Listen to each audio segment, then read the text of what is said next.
আজকে এই মুহূর্তে বিএনপি দেশ পরিচালনার দায়িত্বে আছে, I am the prime minister. আমি চাইলে ব্যক্তিগত আক্রোশ থেকে হয়তো আমি প্রতিশোধ নিতে পারি, কিন্তু আমি যদি নেই তাতে বেনিফিটটা কি হবে বলতে পারেন? কোনো বেনিফিট হবে কারো? কোনো আমরা যারা ইসলাম ধর্মের অনুসারী তাদের জন্য একটা অমোঘ বাণী হচ্ছে, প্রতিশোধ নেয়ার ক্ষমতা থাকা সত্ত্বেও যে ব্যক্তি অনিষ্টকারীকে ক্ষমা করে মানুষের মধ্যে সেই উত্তম। যদি আমরা সত্যি সত্যি ইসলামের বাণী মানতাম, আল্লাহর নির্দেশ মানতাম, নবীর দেখানো পথে চলতাম, চলতে পারতাম, মুখে না বলে যদি কার্য প্রণালীতে সেগুলো দেখাতে পারতাম, তাহলে আমাদের দেশটা পাল্টে যেতে পারত। আমাদের দেশে প্রতিশোধের যে রাজনীতি চলে সেই প্রতিশোধের রাজনীতিটা প্রতিষ্ঠিত হতো না, যেটা সব থেকে বেশি প্রতিষ্ঠিত হয়েছে বিগত ইউনুসীয় যুগে। আমাদের প্রধানমন্ত্রী মালয়েশিয়া সফর শুরু করেছেন গতকালকে, প্রথম বিদেশ সফর তার প্রধানমন্ত্রী হিসেবে। সেই মালয়েশিয়া সফরে তারেক রহমান খুবই গুরুত্বপূর্ণ একটা কথা বলেছেন। আমরা সেই কথাকে একটু বিশ্লেষণ করে বোঝার চেষ্টা করব। কথাটা কি? কথাটা তিনি প্রতিশোধ নেবেন কি নেবেন না সেই ব্যাপারে কথা বলেছেন। বাংলাদেশে প্রতিশোধের যে রাজনীতি, সেই রাজনীতির ভাবনা যদি মাথায় রেখে এটুকু বলার স্কোপ থাকে কিংবা এটুকু বলা যায় বোধহয়, সেটা হচ্ছে যে প্রধানমন্ত্রীর এই ভাবনা কিংবা উপলব্ধি যদি বাংলাদেশের রাজনীতিতে সত্যিকার অর্থে প্রতিষ্ঠিত হতো, কিংবা বিএনপি সরকার সত্যিকার অর্থে প্রতিষ্ঠিত করতে চায়, তাহলে বাংলাদেশটা পাল্টে যেতে সময় লাগবে না। কিন্তু বিএনপি সেটা কি করবে কিংবা করছে? প্রধানমন্ত্রী মুখে যেটা বলছেন, তার দল কিংবা তার সরকার সেটা কি করতে পারছে? চলুন একটু বুঝে দেখি এই ভিডিওতে। দর্শক, বলছিলাম আমাদের প্রধানমন্ত্রীর কথা। মালয়েশিয়া সফর করেছেন এবং সেই সফরে প্রবাসীদের সাথে আলাপকালে তিনি বলেছেন যে তিনি প্রতিশোধ নিতে চান না। প্রতিশোধ চাইলেই তিনি নিতে পারেন, কিন্তু প্রতিশোধ নেয়ার ইচ্ছা তার নেই। এটা একটা অসাধারণ কথা। যদি বাংলাদেশের রাজনীতিতে সত্যি এই চর্চাটা শুরু হয়, আমরা প্রত্যাশা করেছিলাম এই চর্চাটা প্রফেসর ইউনূস শুরু করবেন, ইনক্লুসিভ একটা আবহাওয়া তৈরি করবেন তিনি, কিন্তু সেটা তার বদলে রাজনৈতিক সরকার যতটা না প্রতিশোধ পরায়ণ হয়, তার চাইতে অন্তত 1000 গুণ প্রতিশোধ পরায়ণ রাজনীতি তিনি প্রতিষ্ঠিত করার চেষ্টা করেছেন। সুতরাং আমরা হতাশ হয়েছে। এখন আশাবাদী হওয়ার পালা তারেক রহমানের সরকারের আমলে। কি বলছেন তিনি? এনটিভির এই শিরোনামটা দেখে নিন। তিনি বলছেন, আমি চাইলে প্রতিশোধ নিতে পারি, কিন্তু বেনিফিট কি হবে? তারেক রহমান মানে আমি চাইলেই প্রতিশোধ নিতে পারি, কিন্তু আদতে এই প্রতিশোধ নিয়ে বেনিফিটটা কি হবে? এবং তিনি প্রাসঙ্গিকভাবে যেটা বলছেন সেটা হচ্ছে যে 111-এ আমার উপর দিয়ে যে টর্চার গেছে, তার আগে পরে, মানে আগে তো না, পরে বিভিন্ন সময়ে তার মা বেগম খালেদা জিয়ার উপরে যে টর্চার গিয়েছে, তাদের দলের নেতাকর্মীদের যেভাবে টর্চার করা হয়েছে, তিনি বলছেন যে আমি এখন প্রধানমন্ত্রী হিসেবে চাইলেই সেগুলোর প্রতিশোধ নিতে পারি। এটা কোনো বিষয় না। মানে তার বক্তব্যে এটা ফুটে উঠেছে যে এটা আদতে বিষয় না, বাস্তবতাও তাই। তিনি চাইলেই প্রতিশোধ নিতে পারেন, কিন্তু তিনি বলছেন যে তিনি প্রতিশোধের রাজনীতিটা করতে চান না। এবং তিনি বলছেন যে এই প্রতিশোধটা নিয়ে বেনিফিটটা কার হবে? দেশের কি কোনো বেনিফিট হবে? আমার মনে হয়েছে বাংলাদেশের রাজনীতিতে অসাধারণ একটা কথা, এবং এই অসাধারণ বক্তব্যের জন্য তাকে আমরা ধন্যবাদ জানাতে পারি, স্বাগত জানাতে পারি। এখানে একটা কিন্তুর জন্ম হয়। কিন্তুর জন্ম কিভাবে হয়? কিন্তুর জন্ম, যদির জন্ম হয় এভাবে যে আমাদের মাননীয় প্রধানমন্ত্রী যে কথা বলছেন সেই কথা কি তার সরকার মানছে কিংবা মানতে পারছে? আমাদের প্রধানমন্ত্রী যে কথা বলছেন তার এই কথা কি তার দল বিএনপি মানছে কিংবা মানতে পারছে? আমরা ঠিক বোধহয় এখনো মেলাতে পারছি না। হয়তো সময়ের পরিক্রমায় আমরা মেলাতে পারবো তার এই পজিটিভ মাইন্ডটা, কিন্তু এখন পর্যন্ত এই প্রায় 4 মাসের যে বিএনপি সরকারকে দেখেছি, তাতে করে 100% এই সিদ্ধান্তে উপনীত হওয়াটা টাফ যে বিএনপি সরকার প্রতিশোধের রাজনীতি করতে চায় না। কারণ এর মাঝেই আমরা অনেকগুলো দৃশ্য দেখেছি। অনেকগুলো দৃশ্য নাম্বার 1, তারা তাদের নীতি হচ্ছে বহুদলীয় গণতন্ত্র। তারা চায় না কোনো দলকে নিষিদ্ধ করে রাখতে, কিন্তু প্রফেসর ইউনূসের মেটিকুলাস যে অধ্যাদেশ, সেই অধ্যাদেশকে আইনে রূপান্তরিত করে আওয়ামী লীগের উপরে নিষেধাজ্ঞা দীর্ঘায়িত করেছে তারা সংসদে ফরমালি। এটা মাননীয় প্রধানমন্ত্রীর ওই বক্তব্যের সঙ্গে মেলে না। এটা এক ধরনের আওয়ামী লীগ আমাদের উপরে টর্চার করেছে, সুতরাং আওয়ামী লীগকেও টর্চার করব। 2-3 দিন আগে তারেক রহমানের খুব ঘনিষ্ঠ বলে পরিচিত সরকারে, এবং এই সরকারের সব থেকে প্রভাবশালী মন্ত্রী হিসেবে স্বয়ং সালাউদ্দিন আহমেদ যাকে আখ্যা দিচ্ছেন মীর শাহে আলম, সেই বগুড়ার প্রতিমন্ত্রী, স্থানীয় সরকার প্রতিমন্ত্রী, তাকে আমরা বলতে শুনেছি যে আমরা আওয়ামী লীগকে ফিরতে দেব না। এটা ওই আমরা প্রতিশোধ নেব না, প্রতিশোধ নিলে বেনিফিট কি, এই কথার সঙ্গে মেলে না। অবশ্য প্রধানমন্ত্রী যে আইডিওলজি ধারণ করেন, সেই আইডিওলজির সঙ্গে অন্যান্য মন্ত্রী এমপিরা একই মত পোষণ করবে, একইভাবে পথ চলবে, সেটা প্রত্যাশা করাটা একটু ভুল। কিন্তু এতটা পার্থক্য কেন হবে, সেটা একটা বড় প্রশ্ন। আমরা দেখেছি যে ইউনূসীয় যুগে নির্দোষ মানুষকে কারাগারে রাখার যে চেষ্টা, সেই চেষ্টা বাংলাদেশের ইতিহাসে এরকম চেষ্টা আর হয়নি, যেটা ইউনূসীয় যুগে হয়েছে। বিএনপির যুগে অনেকখানি পরিবর্তন হয়েছে, কিন্তু সেটা পুরোপুরি আমরা সমাধান পেয়েছি কি? বিএনপির যুগে এসেও আমরা দেখেছি সেলিনা হায়াৎ আইভীকে হাইকোর্টে জামিন দেওয়া সত্ত্বেও তাকে নতুন মামলায় শোন অ্যারেস্ট করা হয়েছে। আমরা দেখেছি যে অর্থনীতিবিদ প্রফেসর আবুল বারাকাতকে হাইকোর্টের নির্দেশ অমান্য করে তাকে নতুন মামলায় শোন অ্যারেস্ট দেখানো হয়েছে। এরকমটা কিন্তু দেখা হয়েছে, এবং বিচারপতি খায়রুল হক, সাবেক প্রধান বিচারপতি, তার ক্ষেত্রেও আমরা এই মুক্তি না দেওয়ার ব্যাপারটা আমরা দেখছি। সুতরাং প্রতিশোধের রাজনীতি করে বেনিফিট কি, এটার সঙ্গে এই কার্যক্রমগুলো মেলে না। যদি মিলতো তাহলে একটা সুখের ব্যাপার হতো। মিলতো কিভাবে, মেলা উচিত ছিল কিভাবে? তারেক রহমান যথাযথভাবেই উপলব্ধি করেছেন যে প্রতিশোধের রাজনীতি করে বেনিফিটটা কি।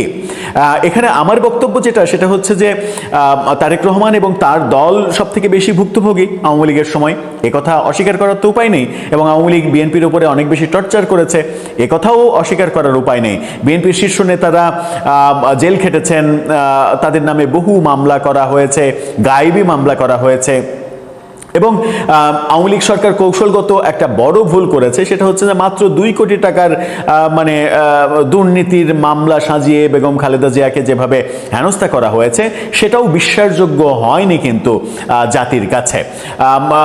এই যে ঘটনাগুলো বিএনপির বিরুদ্ধে করা হয়েছে, বিএনপির প্রধানের আজকের উপলব্ধি এটা যে কুকুরের কাজ কুকুর করেছে, কামড় দিয়েছে পাই, তাই বলে কুকুরে কামড়ানো কি মানুষের শোভা পায়? উপলব্ধিটা এইটা, কিন্তু বাস্তবায়নটা কি এটা? আমরা এই উদাহরণ বারবার দিই যে আপনি যদি আওয়ামী লীগকে খারাপ মনে করেন, আওয়ামী লীগের কাজকে যদি খারাপ মনে করেন, আওয়ামী লীগের কর্মকাণ্ডকে যদি ভুল মনে করেন, আওয়ামী লীগের পদক্ষেপগুলোকে যদি অগণতান্ত্রিক মনে করেন, তাহলে আপনি তার থেকে বেটার কাজ করবেন, বেটার ওয়ে খুঁজবেন এবং গণতান্ত্রিক চর্চাটা করবেন। যেহেতু ওইটা ভুল, ওইটা খারাপ, ওইটা ফ্যাসিস্ট, সেহেতু ওই পথ আপনি অবলম্বন করবেন না, এটাই হওয়ার কথা। কিন্তু আমরা কি সেটা দেখতে পাচ্ছি? আমরা প্রত্যাশা করি যে বিএনপি অনেক বেশি নির্যাতিত হয়েছে, যে নির্যাতনের ধকলটা তারা বোঝে, এবং তারা বোঝে যে মিথ্যাভাবে নির্যাতন করলে কি কষ্টটা লাগে, সুতরাং সেটা তারা করবে না। কিন্তু সেই পথটা কি তারা পরিপূর্ণভাবে অবলম্বন করতে পারছেন যখন একজন প্রতিমন্ত্রী বলছেন যে আওয়ামী লীগকে ফিরতেই দেয়া হবে না? আমার মনে হয় যে এটা ভুল ওয়ে। কারণ আওয়ামী লীগের যারা দোষী তাদের আপনি শাস্তি করেন, সেই শাস্তিতে কেউ দ্বিমত পোষণ করবে না। কিন্তু দল হিসেবে আপনারাই যেটা চান না, যে কোনো দলকে নিষিদ্ধ করে রাখা, গণতন্ত্রের টুটি চেপে ধরা, যেটা আপনারা চান না, যেটা আপনাদের নীতি না, সেটা আপনারা সংসদে আইন পাশের মাধ্যমে করে ফেলেছেন। সেই কাজটার সঙ্গে আদতে প্রধানমন্ত্রীর এই বক্তব্যটা আপাতত মিলছে না। হয়তো দীর্ঘমেয়াদী তার যে ভাবনা, সেই ভাবনার দীর্ঘমেয়াদী প্রসেসে হয়তো মিলে যাবে। আমরা প্রত্যাশা করব যে মিলে যাক। আওয়ামী লীগ যদি খারাপ হয়ে থাকে, আওয়ামী লীগকে যদি আমি খারাপ বলি এবং আওয়ামী লীগকে যদি আমি গালি দিই, তাহলে আমি নিজে ভালো কাজ করব, তার খারাপ কাজটা করব না, এবং আমি তাদের মতো গালি খাওয়ার কাজটা করব না। এটাই আমার আইডিওলজি হওয়ার কথা। পাশাপাশি প্রধানমন্ত্রীর ওই অসাধারণ উক্তিটাও একটা অসাধারণ ব্যাপার হতে পারে। সেটা হচ্ছে যে প্রতিশোধের ব্যাপারটা নিয়ে বেনিফিটটা কার?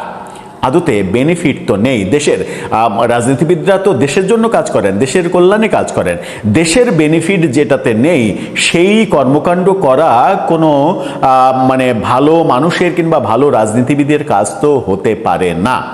দর্শক, আপনার কাছে কি মনে হয় প্রফেসর ইউনূস যে তত্ত্বটা সব থেকে বেশি মানতে পারতেন, যেটা প্রতিষ্ঠিত করতে পারতেন যে প্রতিশোধ নিয়ে লাভ কি? হ্যাঁ, ডক্টর ইউনূসকে নানাভাবে নাজেহাল করা হয়েছে, ওই লিফট বন্ধ করে আদালতে 6 তলায় সিঁড়ি বেয়ে ওঠানো হয়েছে। সেটা যদি শেখ হাসিনা সরকারের অপরাধ হয়ে থাকে, কিন্তু ডক্টর ইউনূস ক্ষমতায় বসে যে কর্মকাণ্ডগুলো করেছে, আদালতকে যেভাবে প্রভাবিত করেছে, নির্দোষ মানুষকে জামিনের অধিকার কেড়ে নিয়ে কারাগারে পচিয়েছে, সেই নগ্ন প্রতিশোধ স্পৃহা তো কোনো ভালো মানুষের হতে পারে না। কারণ শেখ হাসিনার সরকার খারাপ ছিল, আপনি ভালো উদাহরণ তৈরি করবেন বলেই তো আপনাকে আমি ভালো বলবো, কিংবা সেই আশা আপনি দেখিয়েছিলেন, যার যে আশাটা পূরণ করার পরিবর্তে আপনি আরো বেশি অন্ধকার যুগে আমাদেরকে নিয়ে গিয়েছিলেন। আসসালামু আলাইকুম। এই স্বাধীন বাংলাদেশে বসে এত ত্যাগ তিতিক্ষার বিনিময়ে যে স্বাধীনতা, সেই মহান স্বাধীনতা নিয়ে তুচ্ছতাচ্ছিল্য করা, বিকৃতি করা, নানান রকম নিজস্ব ধ্যান ধারণার পাকিস্তানপন্থী কথা বলা, এটা কতটা ভয়ঙ্কর। এই ব্যারিস্টার শাহরিয়ার এই বাংলাদেশে বসেই সে হুমকি দিচ্ছে যে 71 সালে বাংলাদেশের স্বাধীনতা আসেনি। কি হয়েছে? 71 সালে পাকিস্তান থেকে মুক্তি পেয়ে বাংলাদেশ ভারতের হাতে নাকি পরাধীন হয়েছে, এবং সে এটাও দাবি করছে যে মূল স্বাধীনতা এসছে 24শে জুলাই। বিদেশি ষড়যন্ত্রের মধ্যে দিয়ে একটা সরকারের পতন ঘটিয়ে আরেকটা সরকার এসছে, সেটা কিভাবে স্বাধীনতা হয় এই বিকৃত মস্তিষ্কের মানুষের পক্ষে এটা কি বোঝা সম্ভব? শুধু কি কয়েকটা বই পড়লেই আর ব্যারিস্টার হলেই বাংলাদেশে জ্ঞানী হয়ে যায়?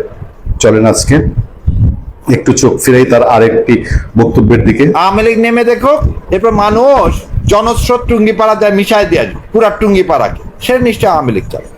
এই বোকা লোকটি বোধহয় বুঝতেও পারছে না যে তার ঘুমন্ত অবস্থার মধ্যে দিয়ে কিভাবে সারা দেশে আওয়ামী লীগ বের হয়ে গেছে। আওয়ামী লীগ একসাথে 47 জায়গায় মিছিল করছে একদিনে দেশে।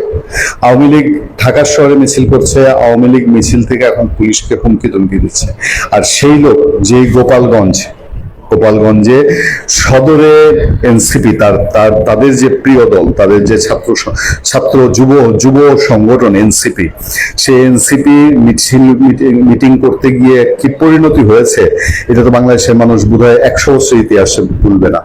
সেখানে গিয়ে হম্বিতম্বি দেখানোর চেষ্টা, তাও খুব বেশি উস্কানি দিয়ে যে বক্তৃতা দিয়েছে তা না, সেই গোপালগঞ্জ থেকে তাদেরকে রক্ষা করার আসার জন্য সেনাবাহিনী মাঠে নামে। আজকে একটা লাইভ অনুষ্ঠানে প্রশ্ন করছিলাম, যে যখন প্রশ্ন তুললাম যে এখন যদি গোপালগঞ্জে হাত দেয় তাহলে পরিণতি কি হবে, একজন দর্শক তখন বলছিলেন যে আগে তো সেনাবাহিনী উদ্ধার করে নিয়ে আসছে, এবার কে উদ্ধার করবে? গোপালগঞ্জের টুঙ্গিপাড়া এমন এক তীর্থস্থান বাংলাদেশে আওয়ামী লীগ সমর্থকদের জন্য। কি কি হতে পারে গোপালগঞ্জে যদি এখন এনসিপি বা ব্যারিস্টার শাহরিয়াররা কেউ হাত দেওয়ার নাম করে? এই এক পদ্মা সেতু পার হতে পারবে? গোপালগঞ্জ যেতে হলে তখন পদ্মা সেতু পার হয়ে যেতে হয়। এই এক পদ্মা সেতু পার হওয়ার পরে বোধহয় পারও হতে পারবে না, পদ্মা নদীতেই চুবায়া মরতে হবে প্রত্যেককে, অথবা তাদেরকে পুরোপুরি বাংলাদেশের সেনাবাহিনী যদি জনগণের সম্পূর্ণ বিপক্ষে দাঁড়ায়। কারণ গোপালগঞ্জ ভিন্ন জেলা, গোপালগঞ্জ দেখিয়ে দিয়েছে এনসিপি কে যখন তাড়ালো গোপালগঞ্জ থেকে, তখন গোপালগঞ্জে কিন্তু কোনো দলের ভেদাভেদ ছিল না। গোপালগঞ্জে বিএনপির সমর্থক যারা, তাদেরও ইগোতে লেগেছিল যে গোপালগঞ্জের মাটিতে গিয়ে গোপালগঞ্জের সন্তান শেখ মুজিবুর রহমান বা শেখ হাসিনা নিয়ে উস্কানিমূলক কথা বলবে, এটা গোপালগঞ্জের মানুষ মেনে নেয়নি।